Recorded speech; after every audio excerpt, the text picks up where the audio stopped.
भारत अखंड हो। सर्वभूत हृदय धर्म सम्राट श्री स्वामी करपात्री जी महाराज की,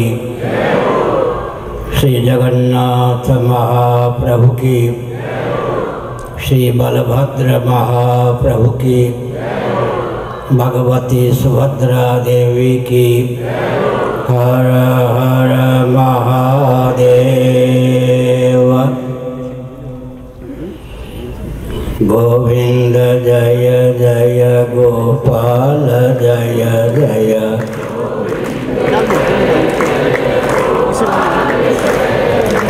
राधा रमण हरि गोविंद जय जय।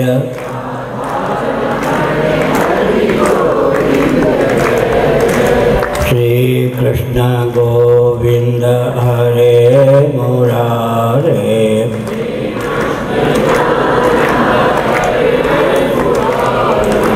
हे नाथ नारायण वासुदेव।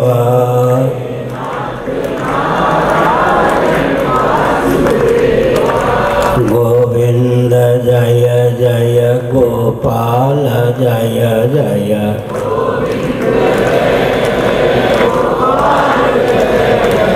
राधा रमण हरि गोविंद जय जय।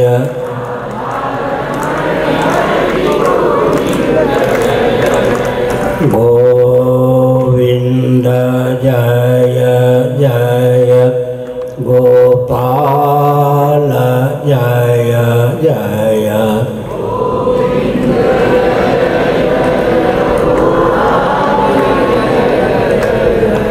राधा रमण हरि गोविंद जय जय।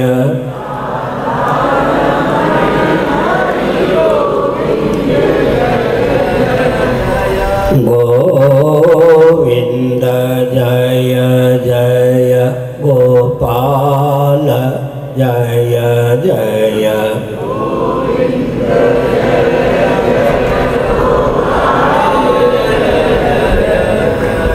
राधा रमण हरि गोविंद जय जय।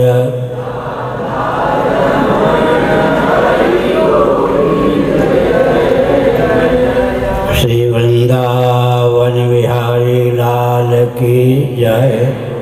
नमो माधव्य शंभो शिव शिव शिव शिव शिव शिव। नारायण नारायण नारायण।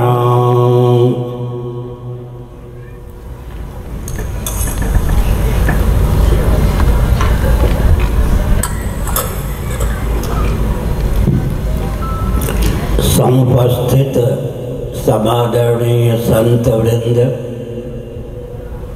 विद्वद वृंद, भक्त वृंद एवं भक्तिमती मातृशक्ति विश्व का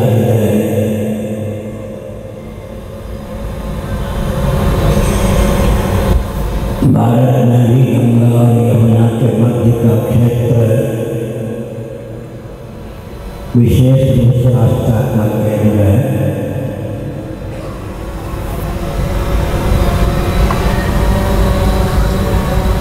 कुरुक्षेत्र पानीपत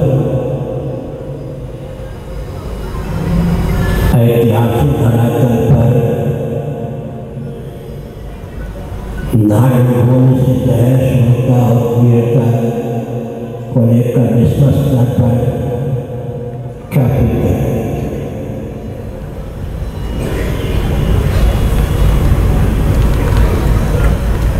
ध्यान रखने की आवश्यकता यह है कि मानव जीवन केवल भोगायतन ही नहीं अपितु कर्मायतन भी है, ज्ञानायतन भी है।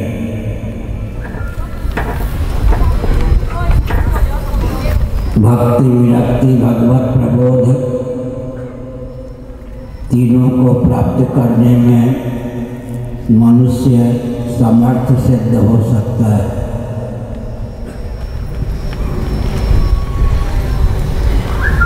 जातस्य ध्रुवो मृत्युः ध्रुवं जन्ममृतस्य च।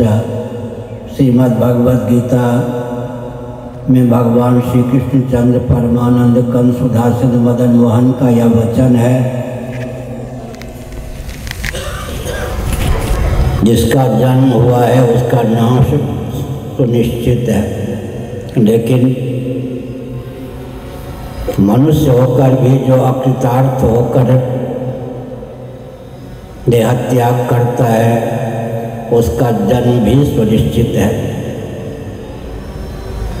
यदि मनुष्य होकर कृतार्थता जीवन में प्राप्त करके देहत्याग करे तो उसका जन्म और ऊर्ध्व लोकों में गमन संभव नहीं है। श्रीमद् भगवद गीता के 5वें अध्याय के अनुसार यही त्यजिता सर्गो ये साम्यस्थितं मनः निर्दोषम समं ब्रह्म तस्मात् ब्रह्मणि स्थिताः। जगत सदोष और विषम है। जो कुछ अनात्मक प्रपंच है वह सदोष और विषम अवश्य है। दार्शनिक, वैज्ञानिक और व्यावहारिक तीनों धरातल पर यह तथ्य डंके की चोट से सिद्ध है। लेकिन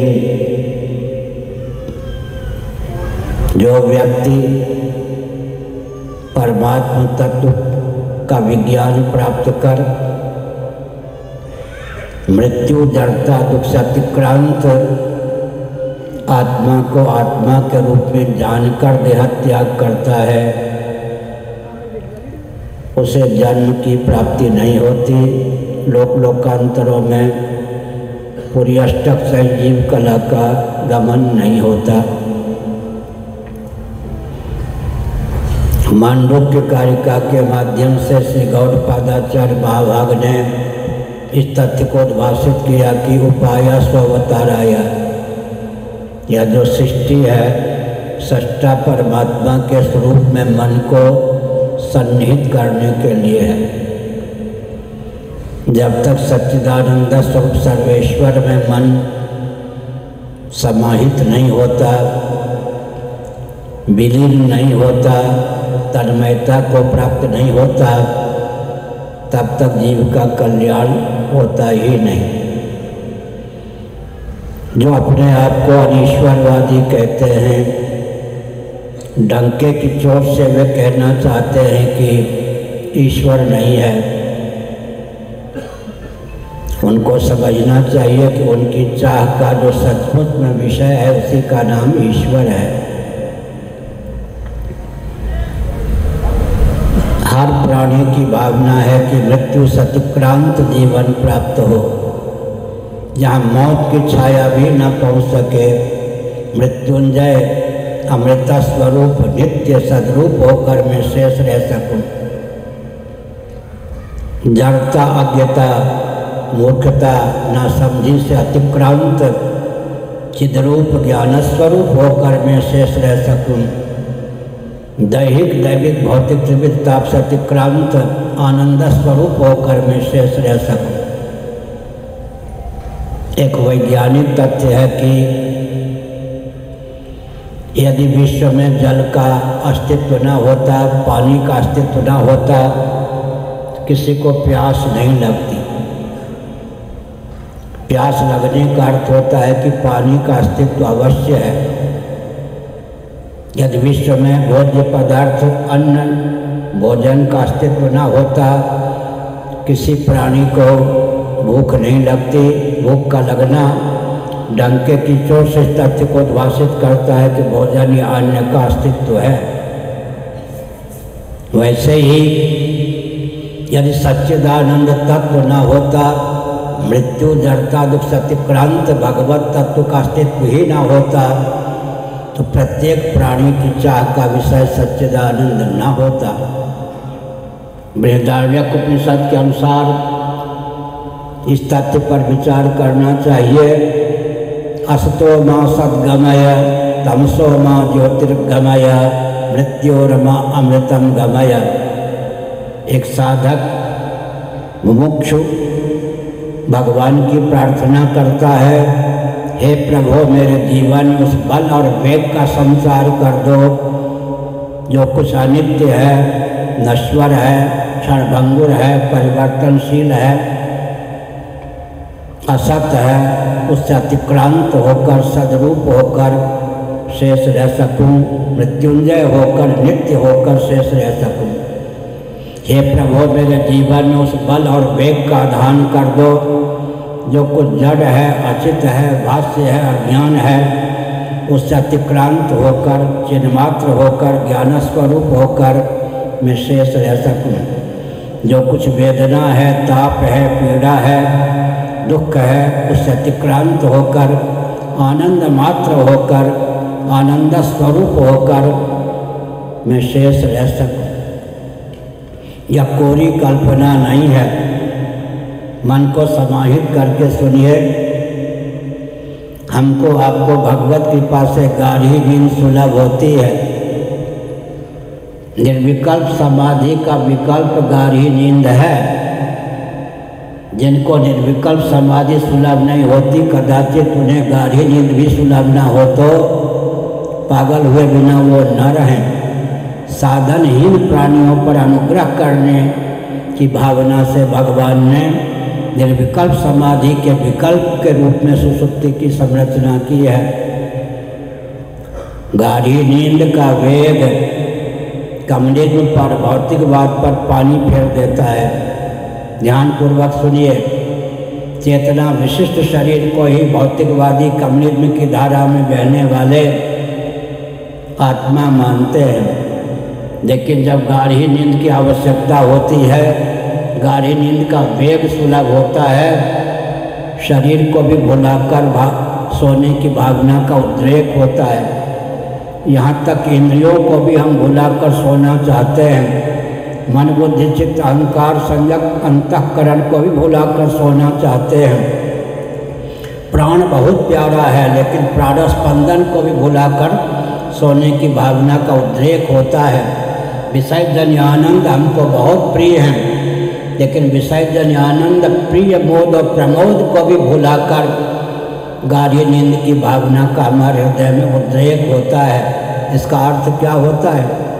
जो कुछ द्वंद्व है, जो कुछ दुख है, उससे अतिक्रांत होकर शेष रहने की भावना प्राणी मात्र के हृदय में निसर्ग सिद्ध है। गाढ़ी नींद में द्वंद्व और दुख की पहुँच नहीं है, लेकिन द्वंद्व और दुख का बीज अज्ञान शेष रहता है। उस अज्ञान को तत्वज्ञान रूप अग्नि के द्वारा भून डालने की क्षमता अर्जित कर सके हम, ऐसी योग्यता हमारे जीवन में हो सके, उसके लिए अवसर प्रदान किया है भगवान ने हमको। आपको मानव जन्म भगवत कृपा से पुण्यों के प्रभाव से सुलभ हुआ है। इसको सार्थक करने के लिए एक बात पर ध्यान रखें। आप जीविका की उपेक्षा न करें, परंतु ध्यान रखिए जीविका जीवन के लिए है, जीवन जीविका के लिए नहीं है। जीविका जीवन के लिए है, जीवन जीविका के लिए नहीं है। जीवन है जीवन धन जगदीश्वर सच्चिदानंद स्वरूप सर्वेश्वर की अभिव्यक्ति या प्राप्ति के लिए। प्रत्येक अंश को अंशी सदा सुलभ रहता है। जल तरंग को जल सुलभ रहता है, घटाकाश को महाकाश सुलभ रहता है, जीवों को जीवन धन जगदीश्वर सदा ही सुलभ हैं। इसलिए श्री रामानुजाचार्य महाभाग ने भगवद गीता के भाष्य के संदर्भ में इस तथ्य को उद्भाषित किया कि भगवान की शरणागति या प्राप्ति कर्तव्य नहीं है, भगवान की शरणागति स्वतः सिद्ध है, भगवान की प्राप्ति स्वतः सिद्ध है। स्वतः सिद्ध तथ्य की अनुस्मृति आवश्यक है। सदा ही हम भगवान से संलग्न हैं। आवश्यकता इस बात की है कि अनात्म वस्तुओं के अनुरूप आत्ममान्यता का त्याग कर आत्मस्वरूप के अनुरूप आत्मस्थिति प्राप्त करें। श्रीमद् भागवत ने मुक्ति को परिभाषित करते हुए कहा, मुक्ति हित्वान्यता रूपम स्वरूपेण व्यवस्थिति ही, अनात्म वस्तुओं के अनुरूप आत्ममान्यता का त्याग कर आत्मानुरूप आत्मस्थिति का नाम मुक्ति है। मुक्ति क्यों आवश्यक है? बंधन किसी को पसंद नहीं है। हम संकेत करते हैं, ये जो वृक्ष आदि हैं, पार्थिव हैं, पृथ्वी के कार्य हैं, इनमें संलग्न पत्र, पुष्प, फल इत्यादि अपने उद्गम स्थान से जब च्युत हो जाते हैं तो अंशी सदृश पृथ्वी की ओर ही समाकृष्ट होते हैं। प्रत्येक अंश स्वभावतः अपने अंशी की ओर समाकृष्ट होता है। जल की धारा स्वभाव से समुद्र की ओर, उद्गम स्थान की ओर अग्रसर होती है। अग्नि की शिखा स्वभावतः नभोमंडल में उद्दीप्त विद्यमान आदित्य की ओर समाकृष्ट होती है।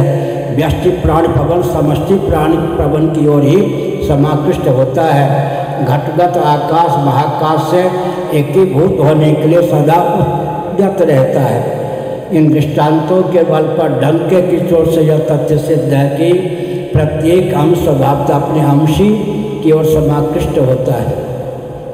ममई वांशो जीव लोके जीव भूत सनातन। भगवद गीता में भगवान श्री कृष्ण का वचन है, ममैव अंशा, मेरा ही अंश है। एवकार का प्रयोग भगवान ने क्यों किया? भूत चतुष्टय का अंश नहीं, जीव भौतिक नहीं है, प्रकृति का अंश नहीं, प्राकृत नहीं है, सच्चिदानंद स्वरूप सर्वेश्वर का ही अंश है। लेकिन भगवान शंकराचार्य ने अंश के आगे इव शब्द का अध्याहार किया। भगवान तत्वता अंशी नहीं हैं, हम जीव सचमुच में उनके अंश नहीं हैं। तुलसीदास जी ने अनुवाद किया, ईश्वर अंश जीव अविनाशी, चेतन अमल साध सुख राशि, साध सुख राशि। ममई वांशो जीव लोके जीव भूत सनातन। सनातन शब्द पर ध्यान केंद्रित करना चाहिए। एक मिश्री की डली लेकर बल और वेग पूर्वक पत्थर पर पटक दीजिए, मिश्री की डली के रवे विकीर्ण हो जाएंगे। अगर इसी प्रकार हम परमात्मा के अंश होंगे, परमात्मा नश्वर सिद्ध हो जाएंगे, हम भी नश्वर सिद्ध होंगे। इसलिए भगवान के अंश सदृश हम हैं, भगवान हमारे अंशी सदृश हैं। हमारी चाह का विषय भगवान ही सिद्ध होते हैं। इसलिए हमने संकेत किया कि कम से कम जीवन को सार्थक करने के लिए भगवान का भजन 1.25 घंटे नित्य भगवान का भजन करें। 75 मिनट भगवान के नाम पर चाहे 5 बार में सही समर्पित करें। वैज्ञानिक धरातल पर उसका लाभ होगा। क्या लाभ होगा? एक व्यक्ति आध घंटे में, 30 मिनट में, 40 मिनट में भरपेट भोजन कर लेता है। एक बार का किया हुआ भोजन कम से कम 5-6 घंटे तक जीवन में प्रज्ञा शक्ति, प्राण शक्ति को उत्कृष्ट बनाकर रखता है, उद्दीप्त बनाकर रखता है। भोजन का इतना प्रभाव है। भोजन की अपेक्षा, अन्न की अपेक्षा हमारे जीवन में अन्न का कारण जो जल है, पानी है, उसका अधिक महत्व है। ध्यान दीजिए, महाभारत में इस तथ्य को ख्यापित किया गया है कि एक व्यक्ति अन्न के बिना जितने समय तक जीवित रह सकता है, जितने दिनों तक जीवित रह सकता है, जल के बिना उतने दिनों तक जीवित नहीं रह सकता। अनुभव की बात। एक व्यक्ति जल के बिना जितने समय तक जीवित रह सकता है, शरीर में रहने वाली ऊष्मा या गर्मी के बिना उतने समय तक जीवित नहीं रह सकता। अनुभव की बात। एक व्यक्ति शरीर में रहने वाली ऊष्मा के बिना जितने समय तक जीवित रह सकता है, उतने समय तक भी शरीर में रहने वाला जो प्राण पवन है, उसके बिना जीवित नहीं रह सकता। लेकिन कल्पना शक्ति को और उद्दीप्त कीजिए, प्राण पवन को भी संचार का अवकाश देने वाला आकाश के बिना तो कोई जीवित रह ही नहीं सकता है। अर्थात प्राण पवन से भी अधिक महत्व प्राण पवन को स्पंदन के लिए स्थान देने वाला अवकाशक आकाश का है।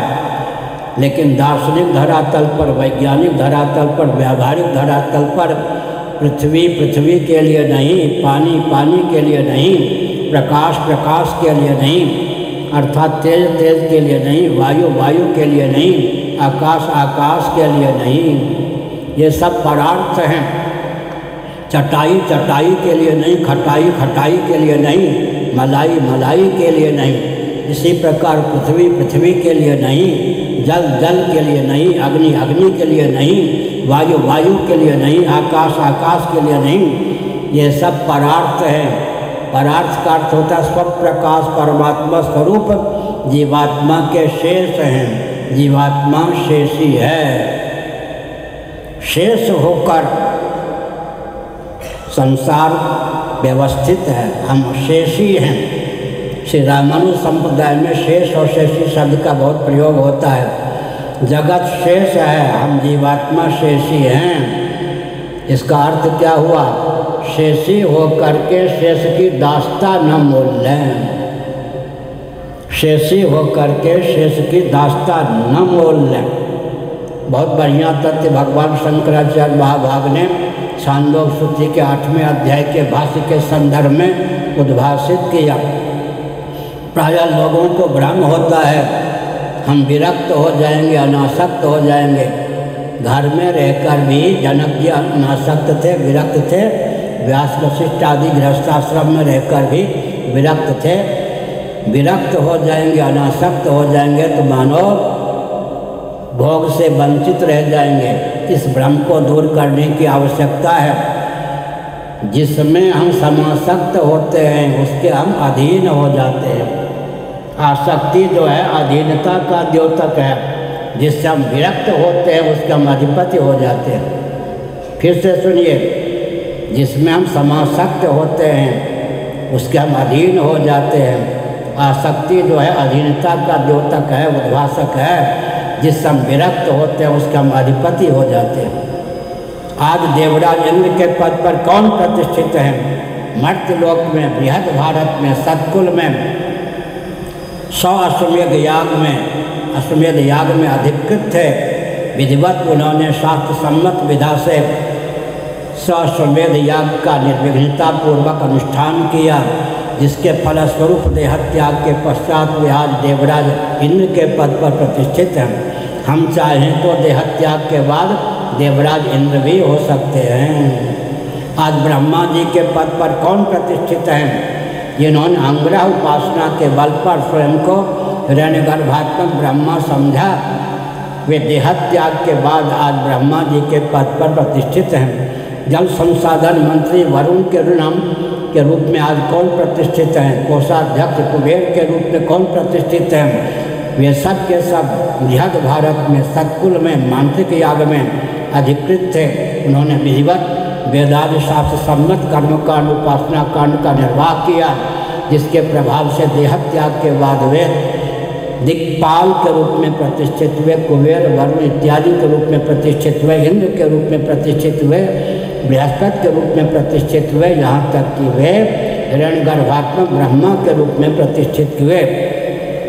हम जहाँ सच्चिदानंद स्वरूप ब्रह्म होकर स्थित रह सकते हैं, वहाँ अगर हम चाहें तो देवता की उपासना के बल पर, वेदादि शास्त्र सम्मत कर्मकांड उपासना के बल पर स्वयं को दिक्पाल के रूप में भी प्रतिष्ठित कर सकते हैं। इंद्रादि पद को भी प्राप्त कर सकते हैं। मैं एक संकेत कर दूँ, चतुर्दश का अर्थ होता है 14। चतुर्दश पूर्णात्मक ब्रह्मांड में जहाँ कोई दिव्यता है, समझ लेना चाहिए कि वेदादि शास्त्र सम्मत कर्मकांड का प्रभाव है, उपासना कांड का प्रभाव है, ज्ञान कांड का प्रभाव है। इसका अर्थ क्या हुआ? जीवन में कोई दिव्यता चाहिए तो वेदादि शास्त्र सम्मत कर्मकांड, उपासना कांड, ज्ञान कांड का अपने अधिकार की सीमा में आलम्बन लेना ही चाहिए। भौतिकवादियों के सामने भी एक ज्वलंत प्रश्न है, कर्म और ज्ञान को वेदादि शास्त्र का आलम्बन लिए बिना विकसित करने की क्या विधा हो सकती है? भौतिकवादियों के यहाँ सज्जनों यह विधा नहीं है कि वे कर्म और ज्ञान को विकसित कर सकें। वेदादि शास्त्र सम्मत कर्मकांड, उपासना कांड, ज्ञान कांड का आलंबन लेकर के ही कोई व्यक्ति कर्म और ज्ञान को विकसित कर सकता है। अगर कोई पूछे कि वेदादि शास्त्र का तात्पर्य क्या है, भगवद गीता की अभिव्यक्ति तो कुरुक्षेत्र की देन है ना। भगवद गीता के अनुसार ही विचार करें तो देह के नाश से जीवात्मा का नाश नहीं होता, देह के भेद से जीवात्मा में भेद की प्राप्ति नहीं होती। डंके की चोट से यह तथ्य भगवद गीता के अनुशीलन से सिद्ध है। हमने संकेत किया, क्या संकेत किया? कर्म और ज्ञान को विकसित करने की विधा वेदादि शास्त्र सम्मत कर्मकांड, उपासना कांड, ज्ञान कांड के माध्यम से ही प्राप्त है। कोई भी भौतिकवादी अपने कर्म और ज्ञान को विकसित नहीं कर सकता। कर्म और ज्ञान को विकसित करने के लिए इतनी जानकारी आवश्यक है कि देह के नाश से जीवात्मा का नाश नहीं होता, देह के भेद से जीवात्मा में भेद की प्राप्ति नहीं होती। अब तक के प्रवचन का सार क्या हुआ? इस रॉकेट, कंप्यूटर, एटम, मोबाइल युग में भी वेदांत शास्त्रों की उपयोगिता पूर्वक सिद्ध है। बल्कि रॉकेट, कंप्यूटर, एटम, मोबाइल भी वेदांत शास्त्रों की ही देन है। कोई हमारे ज्ञान विज्ञान को चुरा के ले गए तो, या हमने जगदीश चंद्र बसु के समान अपने ज्ञान विज्ञान को सर्वोद्भाषित किया तो विश्व में जहाँ कहीं चमत्कृति है, समझ लेना चाहिए कि वेदांत शास्त्र सम्मत कर्मकांड, उपासना कांड, ज्ञान कांड की चमत्कृति है, ज्ञान कांड की देन है। चतुर्दश गुणात्मक ब्रह्मांड में जो कुछ दिव्यता है, आज कोई सूर्य होकर चमक रहा है, कोई चंद्रमा होकर चमक रहा है, कोई नक्षत्र होकर चमक रहा है, समझना चाहिए वह मर्त्य लोक में बृहद भारत में सतकुल में जन्म लेने वाला था। उसने विधिवत वेदांत शास्त्र सम्मत तत्त पद को प्राप्त करने के लिए कर्मकांड, उपासना कांड का आलम्बन लिया। उसके प्रभाव से देह त्याग के बाद उसके जीवन में दिव्यता की प्रतिष्ठा के फलस्वरूप देव शरीर को प्राप्त करने का बल और वेग प्राप्त हुआ। आज वो इंद्रादि के पद पर प्रतिष्ठित है। कर्म और ज्ञान को विकसित करने के लिए वेदांत शास्त्र का आलम्बन लेना ही आवश्यक है। कोई कह सकते हैं कि इस भौतिक युग में आखिर वेदांत शास्त्रों की क्या उपयोगिता? तो जितने भौतिकवादी हैं उनको 3 शाप प्राप्त है। जितने भौतिकवादी हैं, अध्यात्म से दूर हैं, ईश्वर से सुदूर हैं, वेदांत शास्त्रों से दूर हैं, उनको 3 शाप प्राप्त है। जो करना था कर चुका, ऐसी अनुभूति उनके जीवन में कभी हो नहीं सकती। कर्तव्य का अंत भौतिक विधा से कोई प्राप्त नहीं कर सकता। प्राप्तव्य का अंत कोई भौतिक विधा से प्राप्त नहीं कर सकता। ज्ञातव्य का अंत कोई भौतिक विधा से प्राप्त नहीं कर सकता। 3 शाप भौतिकवादियों को प्राप्त है। करते रहो, चींटी के समान रेंगते रहो, जो करना था कर चुका, मेरा कुछ कर्तव्य शेष नहीं है, ऐसी अनुभूति कभी नहीं होगी। सिकंदर के समान कब्रिस्तान को खुदवा खुदवा कर हीरे जवाहरात बटोरते रहो, लेकिन छाती पर, हृदय पर हाथ रखोगे तो रोते हुए कहोगे हाय, जो पाना था पा न सका। जितने विश्वविद्यालय हैं सबका मानपत्र बटोरते रहो, डिग्री डिप्लोमा लेते रहो, हृदय पर हाथ रखकर विचार करोगे तो रो पड़ोगे, ठीक होगे, हाय तो जानना था जान न सका। कर्तव्य का अंत, ज्ञातव्य का अंत, प्राप्तव्य का अंत वेदांत शास्त्रों का आलम्बन लिए बिना नहीं हो सकता। भगवद गीता के 3 अध्याय का 15वें अध्याय का अनुशीलन कीजिए। यस्त्वात्मरतिरेवस्य धातुचित्तस्य मानवः आत्मन्येव संतुष्टस्तस्य कार्यं न विद्यते नैव तस्य कृतेनार्थो न कृतेन कश्चन न तस्य सर्वभूतेषु कश्चिदर्थं व्यपाश्रयः ज्ञातव्यं नावशिष्यते। 7वां अध्याय। और कृतकृत्यस्य जायते 15वां अध्याय। इसका मतलब कर्तव्य का अंत, प्राप्तव्य का अंत, ज्ञातव्य का अंत, यद ज्ञात्वा ने भूयो यद ज्ञातव्यम अवशिष्यते। वेदांत शास्त्रों का आलम्बन लिए बिना संभव नहीं है। इसलिए इस रॉकेट, कंप्यूटर, एटम, मोबाइल युग में भी वेदांत शास्त्रों की उपयोगिता यथावत है। लौकिक उत्कर्ष, पारलौकिक उत्कर्ष और परमात्मा की प्राप्ति का मार्ग भी प्रशस्त, मृत्यु, जड़ता, दुख से अतिक्रांत जीवन की संप्राप्ति भी संभव। इन सब के लिए वेदांत शास्त्रों की उपयोगिता सज्जनों आज भी है। पूरी गीता का सारांश क्या है? अगर मुझसे पूछे कि व्यावहारिक धरातल पर गीता का सारांश क्या है, तो क्या कहूँगा? कर्तव्य का निर्णय एकांगी नहीं होता। भगवान ने कहा, अर्जुन, दुर्योधन ने, धृतराष्ट्र ने तुमको उस कगार पर लाके खड़ा कर दिया है जहाँ छात्र धर्म तुमको ललकारता है। ध्यान रखो, कर्तव्य का निर्णय एकांगी नहीं होता। सुन लो, चीन, पाकिस्तान, बांग्लादेश, अगर ऐसी घाटी उत्पन्न कर दोगे कि भारत को युद्ध के लिए ही तैयार रहना होगा, तो हम कहेंगे कि कर्तव्य का निर्णय एकांगी नहीं होता। कोई भी पड़ोसी राष्ट्र या विश्व में कोई भी देश या न समझे कि भारत पर आघात करने का हम प्रयास करेंगे तो भारत अहिंसा के नाम पर मौन रहेगा। हम गीता के सिद्धांत के आधार पर डंके की चोट से कहेंगे, कर्तव्य का निर्णय एकांगी नहीं होता। भगवान ने कहा, अर्जुन, संधि का प्रयास किया गया, संधि का प्रयास किया गया। 5 पांडवों के लिए केवल 5 गांव दे दो, युद्ध नहीं। दुर्योधन ने कहा, युद्ध भूमि में हमको मारकर हमारी भी संपत्ति खा लो, लेकिन जीवित रहते मैं सुई के गिरने पर, सुई के अग्रभाग से जितनी भूमि छिदती है उसको भी नहीं देने दूंगा। भगवान श्री कृष्ण ने कहा, समझाने बुझाने का मार्ग अवरुद्ध हो गया। अब दुर्योधन ने तुमको उसका गाढ़ पर लाके खड़ा कर दिया है, छात्र धर्म ललकारता है, अब तुम युद्ध के लिए तैयार हो जाओ। इसका मतलब गीता का संदेश व्यावहारिक धरातल पर क्या है? कर्तव्य का निर्णय एकांगी नहीं होता।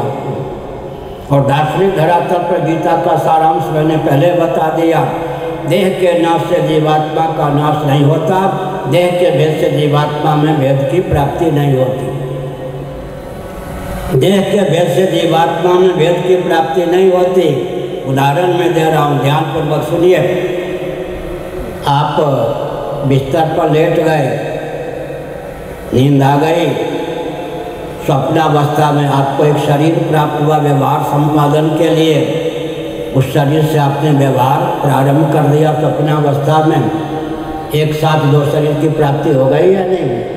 एक शरीर बिस्तर पर लेटा हुआ है जिसका भावनात्मक वियोग है, एक शरीर से आप स्वप्न में व्यवहार कर रहे हैं। बल्कि आत्म चैतन्य से अधिष्ठित मन ही अर्धनिद्रित दशा में, स्वप्नावस्था में जितने स्थावर जंगम प्राणी परिलक्षित होते हैं उन रूपों में स्वयं उद्भासित होता है।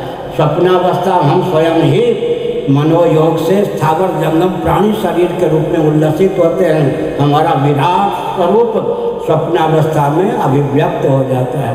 त्यागात् शांतिरनंतरम, एक कहावत है उत्तर प्रदेश में, रपट पड़े तो हर गंगा। गंगा जी के तट पर कोई जा रहा था, स्नान की भावना तो नहीं थी, पाँव फिसल जाने से डूबा तो नहीं, गंगा जी का स्नान हो गया। रपट पड़े तो हर गंगा। ऐसे न चाहने पर भी अगर किसी को नींद आ जाए और नींद में स्वप्न हो ही जाए, तो निद्रावस्था में स्वप्न आ ही जाए, तो फिर क्या होगा? स्वप्नावस्था में व्यवहार संपादन के लिए हमको शरीर मिलता है, और जो स्थूल शरीर और स्थूल प्रपंच का अभावनात्मक वियोग हुआ, दैव प्रदत्त हमको त्याग का बल प्राप्त हुआ। स्वप्नावस्था में स्थूल शरीर और स्थूल प्रपंच का भावनात्मक वियोग प्राप्त हुआ, उसके बल पर हमारे जीवन में इतना त्याग का बल प्राप्त होता है, कि क्षमता प्राप्त होती है कि स्वप्नावस्था में हम पृथ्वी बना लेते हैं, जल बना लेते हैं, अग्नि बना लेते हैं, वायु बना लेते हैं, आकाश बना लेते हैं, और स्वयं ही पृथ्वी हो जाते हैं, जल हो जाते हैं, अग्नि हो जाते हैं, वायु हो जाते हैं, आकाश हो जाते हैं। पृथ्वी, जल, तेज, वायु, आकाश को बनाने वाले इन रूपों में बनने वाले अर्थात इनके अभिन्न निमित्तोपादान कारण के रूप में हम स्वयं स्वप्न में होते हैं। स्वप्नावस्था में हमारा विराट स्वरूप होता है। जितने स्थावर जंगम प्राणी हमको परिलक्षित होते हैं सर्व रूपों में स्वप्नावस्था में हम ही उद्रिक्त होते हैं, उद्भाषित होते हैं। यह हुआ या नहीं? लेकिन स्वप्नावस्था में भी द्वंद्व और दुख के चपेट से मुक्त नहीं हो पाते। अहमिति पर्यंत द्वंद्व और दुख की गति है। आजकल हम कहा करते हैं श्रीमद् भागवत के एकादश स्कंध में वचन है अहमिति तक प्रसुप्ते। जब अहम सो जाता है, अहमिति का भान समाप्त हो जाता है, निद्रावस्था को अमर्थ पहुँच जाता है, तब जाकर गाढ़ी नींद होती है। गाढ़ी नींद में किसी को द्वंद्व और दुख की प्राप्ति नहीं होती। यह सार्वभौम अनुभव है। गाढ़ी नींद में हम आप तक द्वंद्व, सर्दी गर्मी भूख प्यास आदि और दुख किसी की पहुँच नहीं होती। इसका अर्थ क्या हुआ? गाढ़ी नींद में अहम के सो जाने के कारण हम तक द्वंद्व और दुख की पहुँच नहीं होती। हम तक तो सुखते, लेकिन द्वंद्व और दुख का बीज विद्यमान रहता है। उसी का नाम अविद्या है, अज्ञान है। अगर हम जगने पर गुरुओं की कृपा से, ग्रंथ की कृपा से, गोविंद की कृपा से आत्मा को आत्मा के अनुरूप जानने में समर्थ हो जाएं, द्वंद्व और दुख का बीज भी दग्ध हो जाए। एक मैं उदाहरण देता हूँ। चना होता है ना, चना बहुत सौंधापन से युक्त होता है। उसको भून लेते हैं तवे पर, फिर चना को चबाते हैं, स्वादिष्ट होता है चना। सौंधापन उसमें बढ़ जाता है भूनने से। भर्जित चना को उर्वर भूमि में ऋतुकाल में बो भी दें तो अभी उससे बीज की उत्पत्ति, उससे क्या हो, अंकुर आदि की उत्पत्ति नहीं होती। ऐसे तत्व ज्ञान से जिनका चित्त भुन जाता है, शोधित हो जाता है, उनका जीवन बड़ा मृदु होता है, तत्वज्ञों का व्यवहार बड़ा अनुपम होता है। चना जब भून जाए तो स्वादिष्ट और हो जाता है। इसी प्रकार लेकिन जैसे भुने हुए भर्जित बीज में, भुने हुए चना में अंकुर आदि देने की क्षमता नहीं, पुनः चना होने की क्षमता नहीं, ऐसे ही तत्व ज्ञान से जिनका ज्ञान समाप्त हो जाता है, ज्ञानाग्नि से जिनका चित्त भुन जाता है, उनका व्यवहार बहुत ऊंचा होता है, दिव्य होता है। अद्वेष्टा सर्वभूतानां आदि वचनों के द्वारा श्री कृष्ण भगवान ने भगवत भक्त गुणातीतों के स्थितप्रज्ञों के लक्षणों को उद्भाषित किया है। हमने संकेत किया भर्जित बीजवत जिनका जीवन होता है, बालवत स्वभाव होता है, सबके हित में उनके जीवन का उपयोग और विनियोग होता है। लेकिन हिंदुओं को एक संबोधन है, चेतावनी भी है। मुस्लिम तंत्र हो, क्रिश्चियन तंत्र हो, कम्युनिस्ट तंत्र हो, इनसे जब पाला पड़ता है तो हिंदू पछाड़ खा जाते। क्यों खाते हो? निंदा नहीं, गिराने की बात मैं नहीं करता, सबके हित का ही चिंतन करता हूँ। सबका हितैषी हूँ, सबका हितज्ञ हूँ, सबके हित करने में तत्पर हूँ। भगवत कृपा से सबका हित करने में समर्थ भी हूँ। 4 योग्यताओं से संपन्न व्यक्ति हो, भगवत कल्प हो जाता है। सबका हितैषी, सबका हितज्ञ, सबके हित करने में तत्पर और सबका हित करने में समर्थ। भगवान में 4 योग्यता है। भगवान सबके हितैषी हैं, हित चाहने वाले हैं, सबके हितज्ञ हैं, हित को जानने वाले हैं, सबके हित तक करने में तत्पर हैं और सबका हित करने में समर्थ भी हैं। लेकिन ये यथा माम प्रपद्यन्ते ताम तथैव भजाम्यहम्, इस नियम के अनुसार चाहते हुए भी सबका हित इसलिए नहीं कर पाते क्योंकि व्यक्ति भाव को चाहता है, भगवान को नहीं चाहता। वृंदावन की एक बात है, एक संत थे, महात्मा थे, सच्ची घटना है। उन दिनों पर हम आश्रम में रहते थे। एक सेठ जी लाला जी पहुँचे, उन्होंने कहा प्रणाम। महात्मा जी ने कहा तुम तो सेठ लगते हो, लाला लगते हो, मुझे प्रणाम क्यों कर रहे हो? धनाढ्य हो करके। धनी व्यक्ति ने क्या कहा, आप त्यागी हैं। तो तो महात्मा विनोदी थे, सच्ची घटना। उन्होंने कहा मैं त्यागी तो महात्यागी, मैं ही क्यों नहीं तुमको प्रणाम करूं, दंडवत करूं। अरे महाराज ये क्या कहते हैं? उन्होंने कहा सुनो व्याख्या कर देता हूँ। मैं त्यागी हूँ तो महात्यागी, छोटी वस्तु का त्याग करने वाला त्यागी एक वृंदावन आश्रम में महात्यागी, और बड़ी वस्तु का त्याग करने वाला महात्यागी। हमने दुखप्रद भव का त्याग किया है, तुमने सुखप्रद सुखरूप भगवान का त्याग किया है। तुम्हारा त्याग ऊँचा है, इसलिए नहीं तो नमस्कार करो। आंखें खुल गई। महात्यागी कौन है भाई? महात्यागी भगवान का ही त्याग कर दिया, भगवान से विमुख हो जाता है, महात्यागी हुआ या नहीं? भव का त्याग करने वाला छोटा त्यागी, केवल त्यागी, भगवान का ही त्याग करने वाला महात्यागी। यही संस्पर्शजा भोगा दुःखयो न एवते अद्यंतवंत कौन्तेय या नते सुरमते बुधा शक्नोति है यस्वधम प्राप्सरित विमोक्षणात् कामक क्रोधो भवम योगम संयुक्ता स सुखी नर। भगवान ने संतुलन करके 5वें अध्याय में बताया, एक को अक्षय दुख मिलता है, महात्यागियों को अक्षय दुख मिलता है और त्यागियों को अक्षय सुख मिलता है। एक ने भगवान का ही त्याग कर दिया है, भगवान का त्याग कोई कर सकता नहीं। क्या है?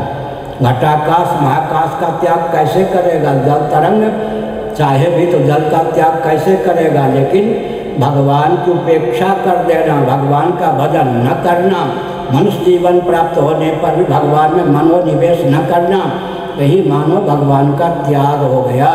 इसलिए मैंने कहा भव का त्याग करने पे भव मिलता ही है, घाटा नहीं होता।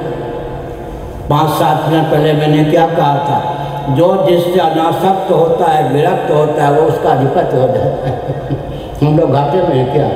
ये बाबा लोग घाटे में हैं क्या? सचमुच से किसी ने भव का त्याग किया भगवान के लिए, भव कहाँ जाएगा भी? छाया कहाँ जाएगी? काया का अनुगमन करेगी ही।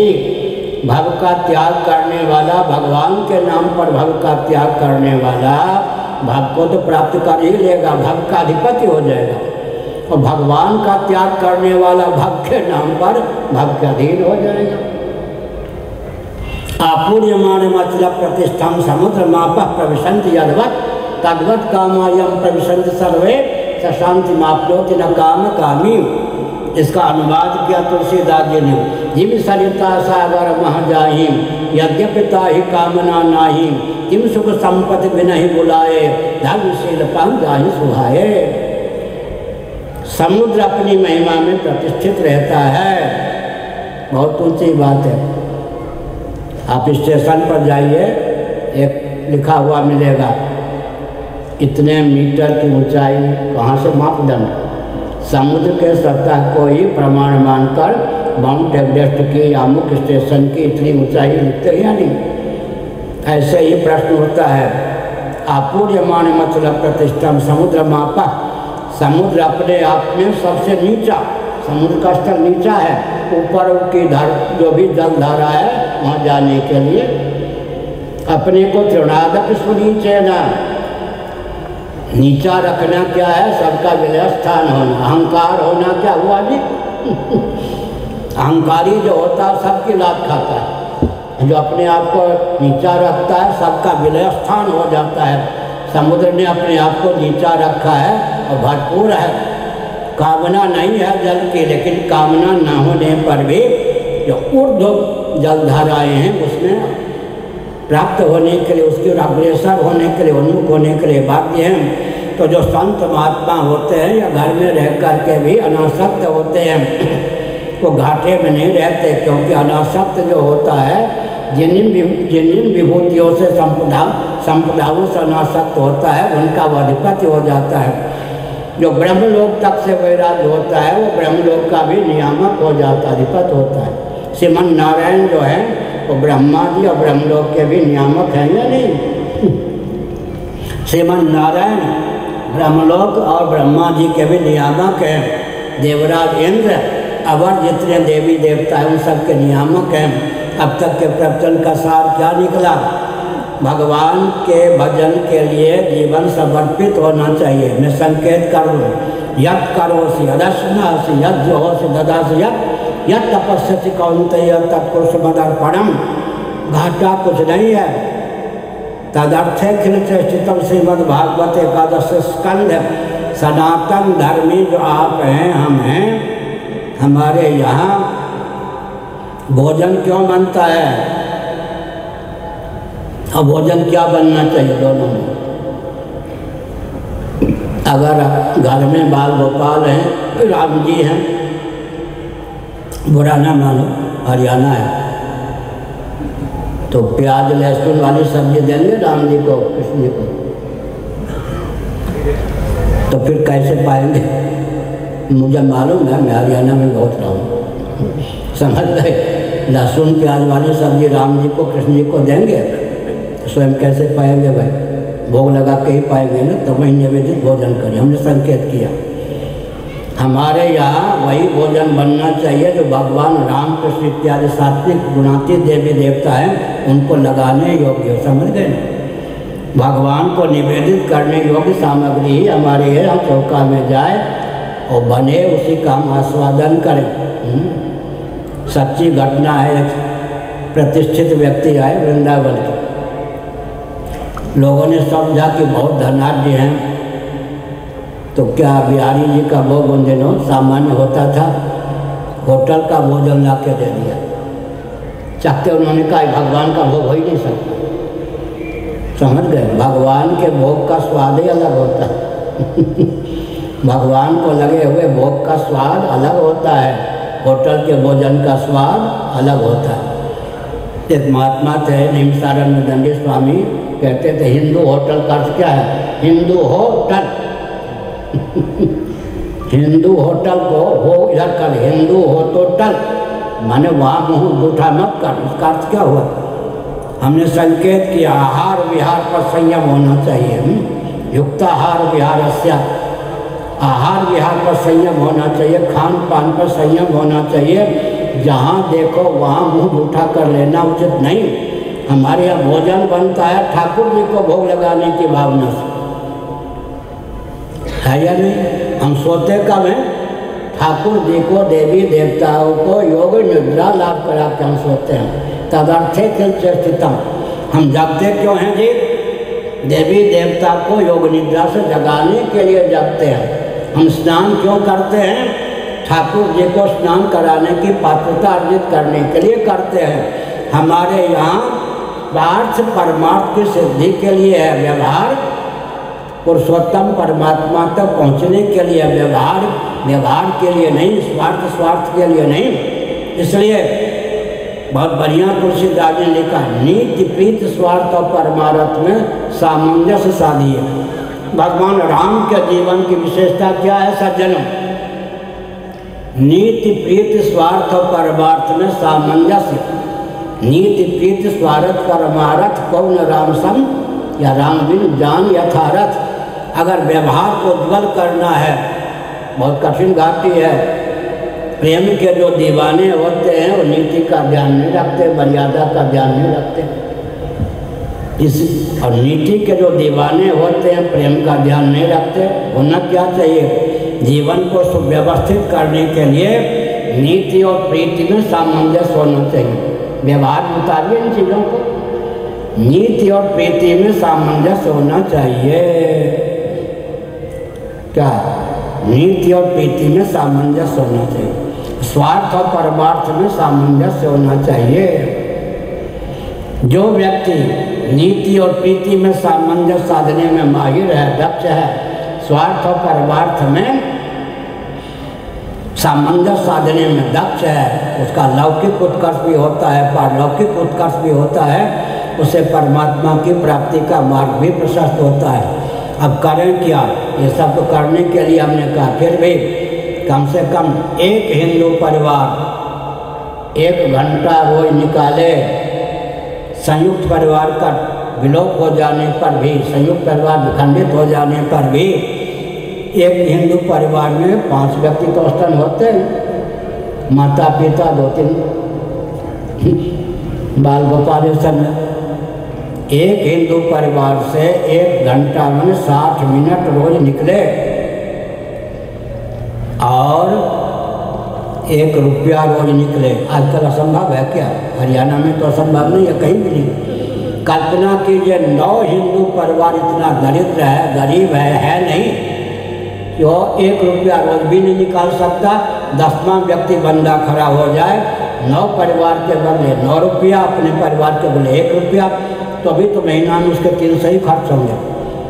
एक हिंदू परिवार से औसतन 1 रुपया रोज निकले, 1 घंटा रोज निकले, अपने क्षेत्र को, मठ मंदिर को दुर्ग या केंद्र बनाकर अपने क्षेत्र को सुसंस्कृत, सुशिक्षित, सुरक्षित, संपन्न, सेवापरायण, स्वस्थ, सभी तत्पद व्यक्ति और वस्तु की संरचना में लगाइए।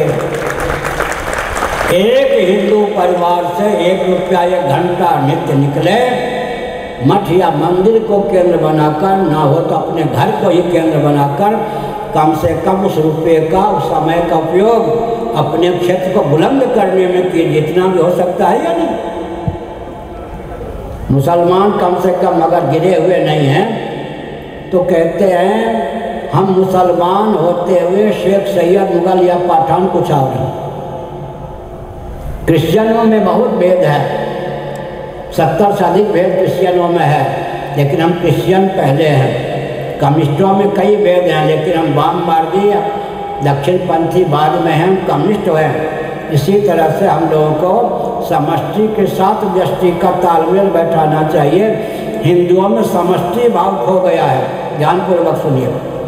मैं पूरा वैदिक वाङ्मय का मंथन करके गुरु गोविंद और ग्रंथ कृपा से एक वाक्य बोलता हूँ। निरुपाधिक धरातल पर मूलता तत्वता मैं सच्चिदानंद स्वरूप ही सिद्ध होता हूँ, ऐसी भावना करें। विद्योपाधिक होकर जगदीश्वर सिद्ध होता हूँ, अविद्योपाधिक होकर जीव सिद्ध होता हूँ। मैं जीव होता हुआ प्राणी हूँ, मैं प्राणी होता हुआ जंगम हूँ, मैं जंगम होता हुआ मनुष्य हूँ, मैं मनुष्य होता हुआ फिर स्त्री पुरुष ब्राह्मण क्षत्रिय वैश्य शूद्र कुछ और हूँ। समष्टि के साथ व्यष्टि को जोड़िए, एक एक व्यक्ति में करोड़ों एटम बम को मात करने की क्षमता का संचार होगा। हमारा बहुत पुराना वाक्य है, शब्द है, चलता फिरता आत्म बम। एक एक व्यक्ति, एक एक हिंदू चलता फिरता आत्म बम होगा। मैंने जो वाक्य बताया समष्टि के साथ, ये ताम्र पात्र का मैं उदाहरण देता हूँ। ताम्र धातु इसका उपादान कारण है, मूल मैटर है। अगर तामा तामा के रूप में ही बना रहे, पात्र का रूप उसे न दिया जाए तो तांबे की उपयोगिता विशेष सिद्ध नहीं होगी। लेकिन अगर कोई सूक्ष्म बुद्धि के द्वारा ताम्र पात्र से ताम्र धातु को कर्षित कर ले, इस पात्र की न सत्ता रहेगी न उपयोगिता। समष्टि के साथ अपने आप को जोड़िए, एक एक हिंदू में करोड़ों एटम बम को भी मात करने की क्षमता होगी, कोई आप पर शासन नहीं कर सकेगा। मैंने क्या कहा? मूलता तत्वता। पहले तो पंजाब में बहुत चलता है कि हरियाणा तो मेरे सामने विभाजित हुआ है। 80 ब्रह्म तो से ब्रह्म तत्वमस हम ब्रह्मास्मि का अनुवाद क्या होगा पंजाबी में? 80 ब्रह्म तो से ब्रह्म, यहाँ पहले कहते थे वेदांती लोग। 80 ब्रह्म तो से ब्रह्म। हमने क्या संकेत किया? मूलतः सच्चिदानंद ही हमारा स्वरूप है। औपाधिक धरातल पर विद्योपाधिक होकर विशुद्ध सत्वगुण प्रधाना प्रकृति में तादात्म्य उत्पन्न होकर मैं जगदीश्वर हूँ। अविद्योपाधिक होकर मलिन सत्वगुण प्रधाना प्रकृति में तादात्म्यपन्न होकर मैं जीव हूँ। मैं जीव होता हुआ प्राणी हूँ, प्राणी होता हुआ जंगम हूँ, जंगम होता हुआ मनुष्य हूँ, मनुष्य होता हुआ स्त्री पुरुष ब्राह्मण क्षत्रिय वैश्य शूद्र हूँ। समष्टि के साथ व्यष्टि को जोड़ेंगे तो जीवन में एक एक अरब एटम बम को भी मात करने की क्षमता होगी। मैं पौराणिक उदाहरण देता हूँ, सावधान। शौनक जी भोजन करने के लिए बैठे, उनका ध्यान गया कि तेजस्वी कोई ब्राह्मण आ रहा है। उसके हाव भाव से लगता है कि भूखा है, भोजन मांगेगा। भोजन परोसने वाले से उन्होंने क्या कहा, यह व्यक्ति तेजस्वी है लेकिन भूखा लगता है, भोजन मांगेगा, आँख मत तरेड़ना, लाल मत करना, धीरे से संकेत करके मना कर देना, एकदम से मना करना कि शाप न दे। तेजस्वी है, शाप भी दे सकता है। तेजवंत लघु गिनी न रानी, तेजवंत को लघु नहीं गिरना चाहिए। ऐसे हुआ, वो व्यक्ति, उस व्यक्ति ने भोजन मांगा, भोजन न मिलने पर लौटा। क्या बोला मालूम है, तेरे दरवाजे से, तेरे घर से वैश्वानर समष्टि अग्नि में तादात्म्यपन सिद्धा, तेरे दरवाजे से वैश्वानर भूखा जा रहा है।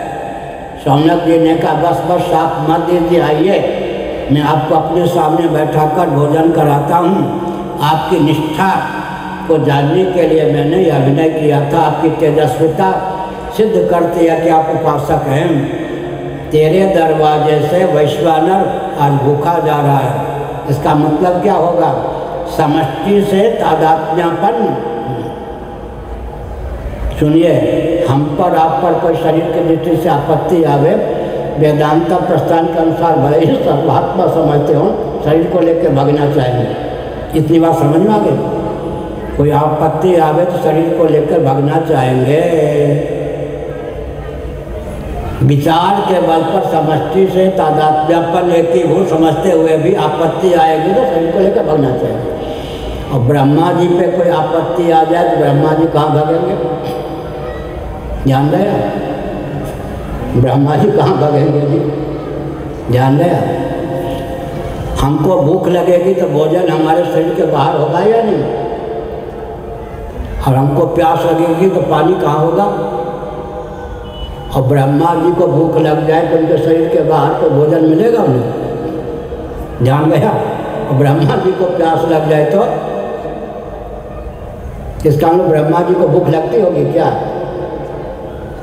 सकल दृश्य निज उदर वेद तज निद्रा सोवे योगी विनय पद। ध्यान गया? फिर से सुनिए, ये सब चीज़ें सुनने को कम मिलती है, चाहे मिलती नहीं होंगी आजकल। हमको भूख लगे तो हमारे शरीर के बाहर भोजन है, हमारी संकीर्ण विचारधारा यहीं। हमको प्यास लगे तो पानी पीने के लिए बाहर पानी है, यह है। अब ब्रह्मा जी को भूख लग जाए, उनके शरीर के बाहर तो चतुर्दश भुवनात्मक ब्रह्मांड है ही नहीं। ब्रह्मा जी को भूख लगती होगी क्या? और ब्रह्मा जी को प्यास लग जाए तो समुद्र आदि भी, मीठा समुद्र सहित, क्षीर समुद्र सहित उनके शरीर के बाहर चतुर्दश भुवनात्मक ब्रह्मांड के बाहर क्या पानी मिलेगा? तो ब्रह्मा जी की प्यास का स्वरूप क्या होगा? ब्रह्मा जी की भूख का स्वरूप क्या होगा? ब्रह्मा जी के पानी का स्वरूप क्या होगा? ब्रह्मा जी का अन्न का स्वरूप क्या होगा? दिव्यता हुई या नहीं?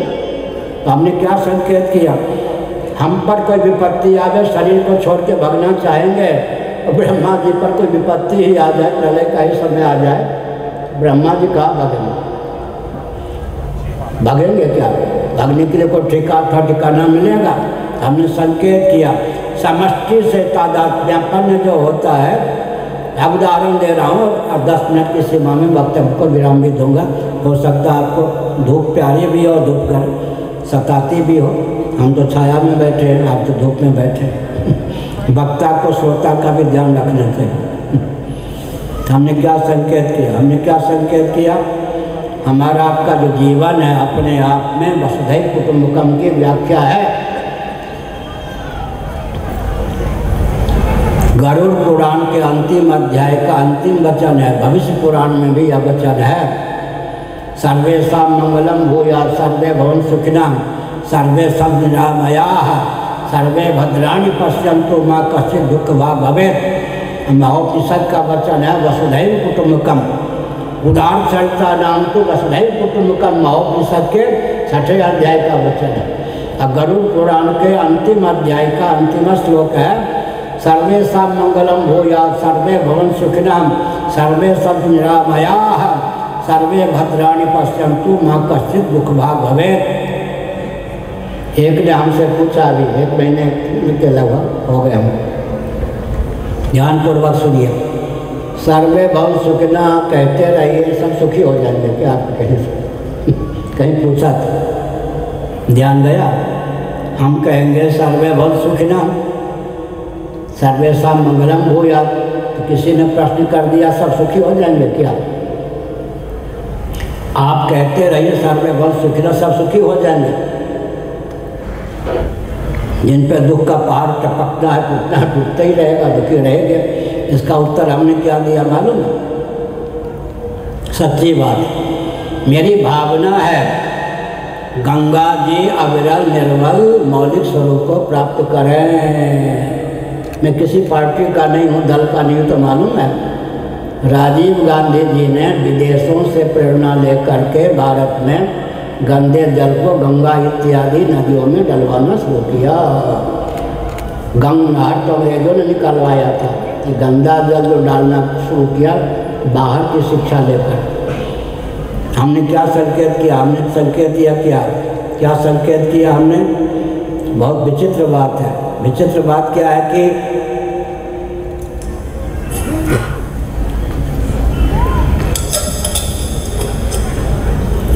गंगा जी अविरल निर्मल हो, ये मेरी भावना है। अब जब भौतिक धरातल पर, भौगोलिक धरातल पर गंगा जी अविरल निर्मल होंगी तब होंगे।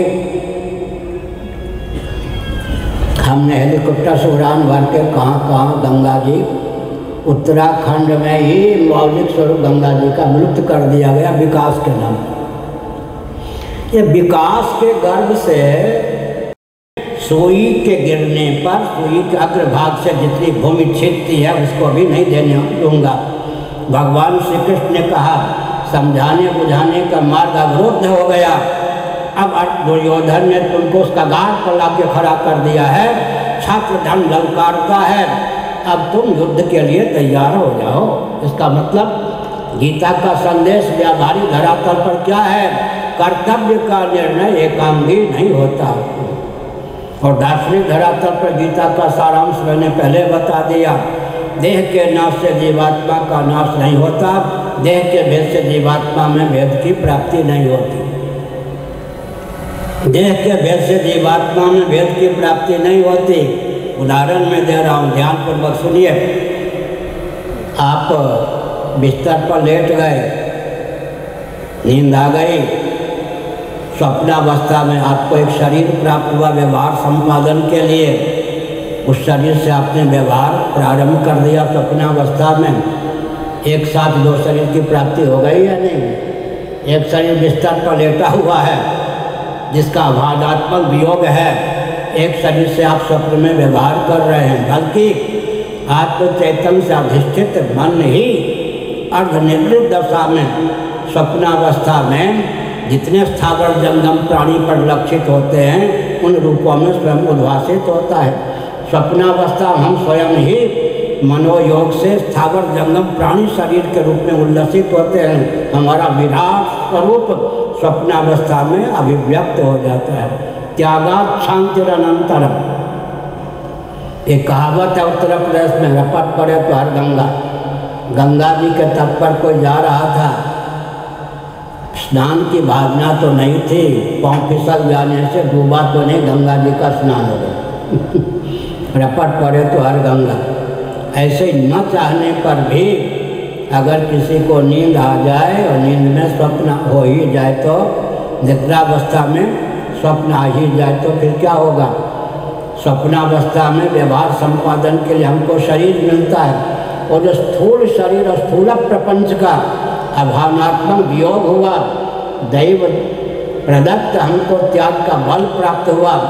स्वप्नावस्था में स्थूल शरीर और स्थूल प्रपंच का भावनात्मक वियोग प्राप्त हुआ, उसके बल पर हमारे जीवन में इतना त्याग का बल प्राप्त होता है, कि क्षमता प्राप्त होती है कि स्वप्नावस्था में हम पृथ्वी बना लेते हैं, जल बना लेते हैं, अग्नि बना लेते हैं, वायु बना लेते हैं, आकाश बना लेते हैं, और स्वयं ही पृथ्वी हो जाते हैं, जल हो जाते हैं, अग्नि हो जाते हैं, वायु हो जाते हैं, आकाश हो जाते हैं। पृथ्वी, जल, तेज, वायु, आकाश को बनाने वाले इन रूपों में बनने वाले अर्थात इनके अभिन्न निमित्तोपादान कारण के रूप में हम स्वयं स्वप्न में होते हैं। स्वप्नावस्था में हमारा विराट स्वरूप होता है।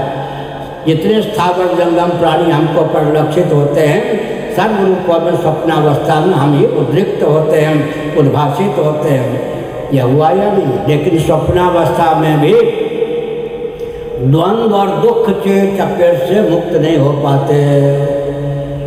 अहमिति पर्यंत द्वंद्व और दुख की गति है। आजकल हम कहा करते हैं श्रीमद् भागवत के एकादश स्कंध में वचन है अहमिति तक प्रसुप्ते। जब अहम सो जाता है, अहमिति का भान समाप्त हो जाता है, निद्रावस्था को अमर्थ पहुँच जाता है, तब जाकर गाढ़ी नींद होती है। गाढ़ी नींद में किसी को द्वंद्व और दुख की प्राप्ति नहीं होती। यह सार्वभौम अनुभव है। गाढ़ी नींद में हम आप तक द्वंद्व, सर्दी गर्मी भूख प्यास आदि और दुख किसी की पहुँच नहीं होती। इसका अर्थ क्या हुआ? गाढ़ी नींद में अहम के सो जाने के कारण हम तक द्वंद्व और दुख की पहुँच नहीं होती। हम तक तो सुखते, लेकिन द्वंद्व और दुख का बीज विद्यमान रहता है। उसी का नाम अविद्या है, अज्ञान है। अगर हम जगने पर गुरुओं की कृपा से, ग्रंथ की कृपा से, गोविंद की कृपा से आत्मा को आत्मा के अनुरूप जानने में समर्थ हो जाएं, तो द्वंद्व और दुख का बीज भी दग्ध हो जाए। एक मैं उदाहरण देता हूँ। चना होता है ना, चना बहुत सौंधापन से युक्त होता है। उसको भून लेते हैं तवे पर, फिर चना को चबाते हैं, स्वादिष्ट होता है चना। सौंधापन उसमें बढ़ जाता है भूनने से। भर्जित चना को उर्वर भूमि में ऋतुकाल में बो भी दें तो अभी उससे बीज की उत्पत्ति, उससे क्या हो, अंकुर आदि की उत्पत्ति नहीं होती। ऐसे तत्व ज्ञान से जिनका चित्त भुन जाता है, शोधित हो जाता है, उनका जीवन बड़ा मृदु होता है। तत्वज्ञों का व्यवहार बड़ा अनुपम होता है। चना जब भून जाए तो स्वादिष्ट और हो जाता है। इसी प्रकार लेकिन जैसे भुने हुए भर्जित बीज में, भुने हुए चना में अंकुर आदि देने की क्षमता नहीं, पुनः चना होने की क्षमता नहीं, ऐसे ही तत्व ज्ञान से जिनका ज्ञान समाप्त हो जाता है, ज्ञानाग्नि से जिनका चित्त भुन जाता है, उनका व्यवहार बहुत ऊंचा होता है, दिव्य होता है। अद्वेष्टा सर्वभूतानां आदि वचनों के द्वारा श्री कृष्ण भगवान ने भगवत भक्त गुणातीतों के, स्थितप्रज्ञों के लक्षणों को उद्भाषित किया है।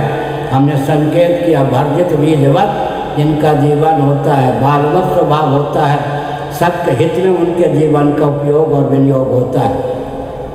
लेकिन हिंदुओं को एक संबोधन है, चेतावनी भी है।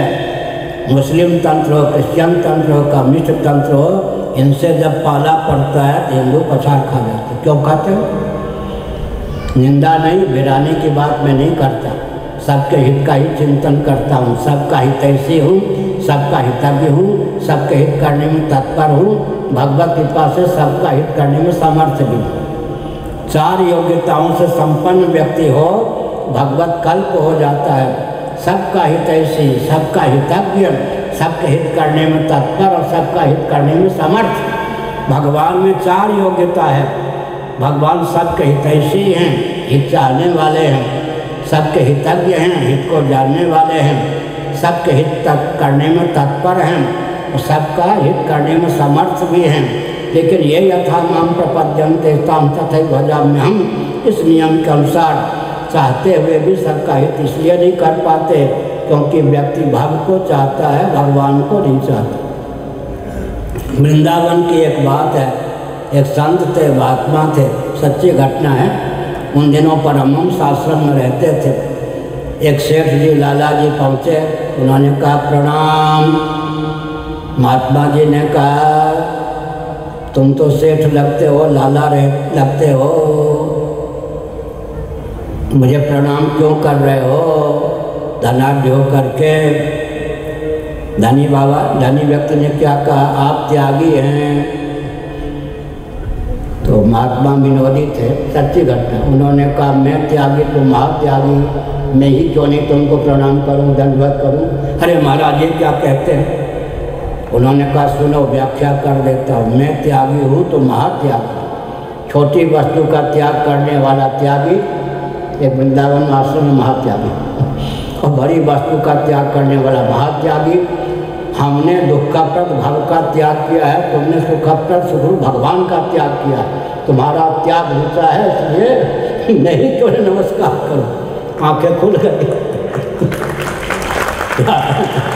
महात्यागी कौन है भाई? महात्यागी भगवान का ही त्याग कर दिया, भगवान से विमुख हो जाता है, महात्यागी हुआ या नहीं?